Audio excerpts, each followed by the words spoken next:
2 Samuel chapter 8.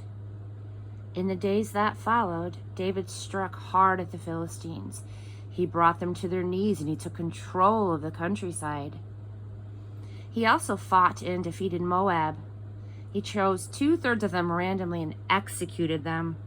The other third he spared.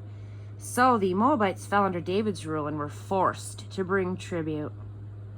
On his way to restore his sovereignty at the river Euphrates, David next defeated Hadadezer, son of Rehob, the king of Zobah. He captured from him 1,000 chariots, 7,000 cavalry, and 20,000 infantry. He hamstrung all the chariot horses, but saved back 100.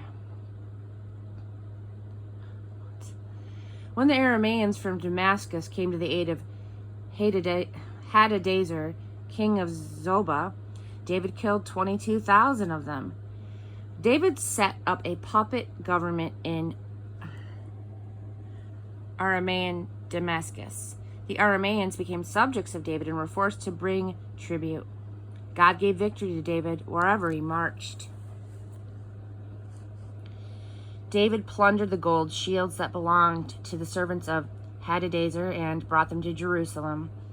He also looted a great quantity of bronze from Teba and Berothai, cities of Hadadezer.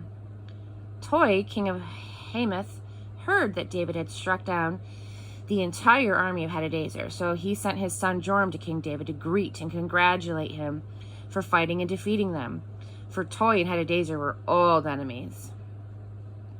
He brought with him gifts of silver, gold, and bronze. King David consecrated these, along with the silver and gold from all the nations he had conquered, from Aram, from Moab, the Ammonites, the Philistines, and from Amalek, along with the plunder from Hadadezer, son of Rehob, king of Zobah. David built a victory monument on his return from defeating the Arameans. Abishai, son of Zeruiah, fought and defeated the Edomites in the Salt Valley. 18,000 of them were killed. David set up a puppet government in Edom, and the Edomites became subjects under David. God gave David victory wherever he marched. Thus, David ruled over all of Israel. He ruled well, fair and even-handed in all of his duties and relationships. Joab, son of Zeruiah, was head of the army. Jehoshaphat, son of Ahilud, was clerk. Zadok, son of Ahitub, and Ahimelech, son of Abiathar, were priests. Sarai was secretary. Benai, son of Jedaiah, was over the Kerethites and the Pelethites. And David's sons were priests. Chapter 9, an open table for Mephibosheth. One day David asked, "Is there anyone left of Saul's family? If so, I'd like to show him some kindness in honor of Jonathan." It happened that a servant from Saul's household named Ziba was there.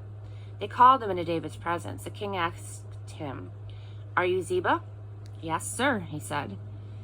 The king asked, "Is there anyone left from the family of Saul to whom I can show some godly kindness?" Ziba told the king, "Yes, there is Jonathan's son, lame in both feet." "Where is he?" "He's living at the home of Machir, son of Amalanan, in Lo-debar." "Oh, I'm sorry. He's living in the house of Machir, son of Amiel, in Lo-debar." King David didn't lose a minute. He sent and got him from the house of Machir, son of Amiel, in Lo-debar. When Mephibosheth, son of Jonathan, who was the son of Saul, came before David, he bowed deeply, abasing himself and honoring David. David spoke his name. Mephibosheth. "Yes, sir?" "Don't be frightened," said David. "I would like to do something special for you in memory of your father, Jonathan. To begin with, I'm returning to you all of the properties of your grandfather Saul. Furthermore, from now on, you'll take all your meals at my table."